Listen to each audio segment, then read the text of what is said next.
तो हमने यहाँ तक देखा था कि उसने चपाती जो थी पॉइज़न वाली, जहर वाली, उसे गेट के विंडो सिल पर रख दिया। अब देखना है वो खिलाती है नहीं खिलाती।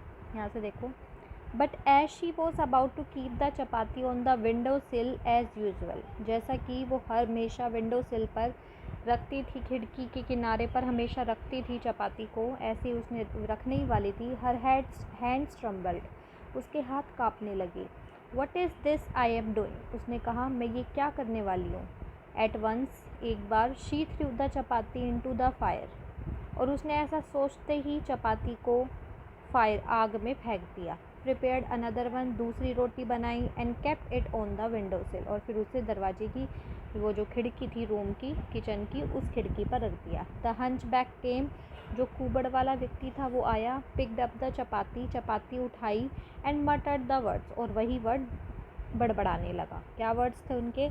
The evil you do remains with you, कह रहे बुरे कर्म जो तुम करते हो वो तुम्हारे साथ रहते हैं। The good you do comes back to you, और जो अच्छे कर्म करते हो वापस तुम्हारे पास वापस आते हैं। सेइंग दिस, ऐसा कहकर, the hunch back went on his way, जो कुबड़ वाला व्यक्ति था वो अपने रास्ते चला गया।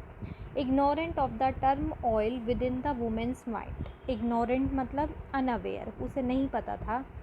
टर्म ऑयल मतलब कि a state of confusion and anxiety, यानी कि वो जो औरत है उसके दिमाग में जो कन्फ्यूज़न भरी हुई थी और उसमें थकान थी, उसको बस डिप्रेशन सा था उनके वर्ड से, तो उसको इग्नोर करते हुए वो जो था बैगर जो था वो अपने रास्ते चला गया। एवरी डे, हर दिन, the woman while placing the chapati on the window sill, हर दिन जो औरत थी चपाती को खिड़की पर रखते समय offered a prayer for her son, अपने बेटे के लिए प्रेयर करती थी। Who had gone to a city to seek his fortune, जो अपना भाग्य आजमाने किसी शहर में गया था। She had no news of him for months, महीनों से उसकी कोई खबर नहीं थी। She prayed for his well being, वह उसके अच्छे होने की कामना करती थी, यानी जब भी वो चपाती रखती तो अपने बेटे के लिए अच्छाई की कामना करती थी जिसकी कोई खबर नहीं मिल पा रही थी। वन इवनिंग, एक शाम, on opening the door to a knock, उसने दरवाज़ा जब खोला, खटखटाया किसी ने और उसने खोला। She was pleasantly surprise to find her son standing at the door, वह बहुत ज़्यादा सरप्राइज हो गई, खुश होकर सरप्राइज हो गई कि उसका बेटा जो था वो दरवाजे पर खड़ा था। एट द सेम टाइम, साथ ही साथ, she was shock to see him in a miserable condition, वह उसे इस अजीब सी कंडीशन में देखकर भी बहुत ज़्यादा शॉक्ड हो गई, क्योंकि उसका जो बेटा था वो कैसा लग रहा था देखने में, उसको देखकर वो बहुत ज़्यादा शॉक्ड हो गई।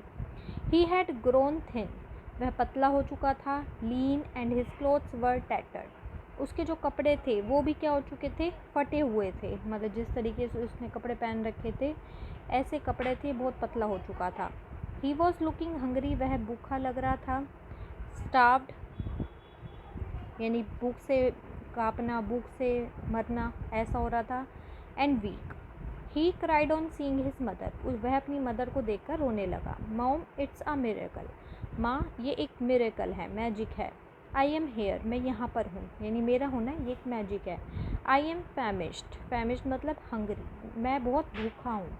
आई collapsed on my back way back home, collapse मतलब फेल डाउन अनकॉन्शियस, यानी कि वो जब वापस आ रहा था, यहाँ घर आ रहा था, तो वो बहुत ज़्यादा क्या हो गया था, भूखा था, उसे चक्कर आ रहे थे और अनकॉन्शियसली वो गिर गया था। आई वुड हैव डाइड, मैं मर चुका होता, but for the timely help of a hunchback, लेकिन एक समय पर उस हंचबैक ने मेरी मदद करी। I begged of him for a morsel of food, morsel मतलब बाइट, मैंने उससे एक खाने की जो बाइट है उसकी भीख मांगी। एंड ही वॉज काइंड, और वो बहुत दयालु था। Enough to give me a whole chapati saying, और उसने अपनी पूरी चपाती देते हुए बोला, this is what I eat every day, यह है जो डेली मैं खाता हूँ। Today you can eat it, आज तुम खा सकते हो। The mother knew for sure that it was the same hunchback, mother पहचान गई कि ये वही हंचबैक है जिससे वो डेली रोटी देती थी। एंड टर्न्ड पेल, और वह पीली पड़ गई। She क्लैप्स्ड her sun in her arms, उसने अपने बेटे को हग कर लिया, अपनी बाहों में भर लिया। And remembered the poison chapati, और उस जहरीली चपाती के बारे में सोचा। Had she not thrown that chapati and replaced it with another one, अगर उसने वो चपाती नहीं फेंकी होती और उसे चेंज न किया होता दूसरी चपाती से, her son would not have been alive, उसका बेटा जीवित नहीं होता। It was at that moment that the significance of the words dawned on her, और यह वो समय था जब उसको उस भिखारी के शब्दों का मतलब समझ में आया। The evil you do remains with you, the good you do comes back to you. Moral, do good, good will be done to you. कह रहे हैं अच्छा करो और तुम्हारे साथ अच्छा ही होगा। तो यहाँ पे ये जो स्टोरी थी, ये यहाँ पे एक और दे रखा है, एविल बेगेट्स एविल, मतलब कि जो बुराई है, बुराई करने वालों के साथ बुराई रहती है, अच्छाई करने वालों के साथ अच्छाई रहती है। तो यहाँ पे क्या हुआ था, जो चपाती पॉइजन वाली अगर उस दिन मिला दी होती तो हो सकता है उसका बेटा उस चपाती को खा लेता और मर जाता और कभी वापस घर नहीं आ पाता। तो उससे उसको इन शब्दों का अर्थ समझ में आ गया कि जो हम बुराई करते हैं, द एविल यू डू, जो हम बुराई करते हैं वो हमारे साथ रहती है, लेकिन अच्छाई जो है वो कहीं ना कहीं अगर आप दूसरों के लिए कर रहे हैं वो घूमकर आपके पास वापस ही आती है।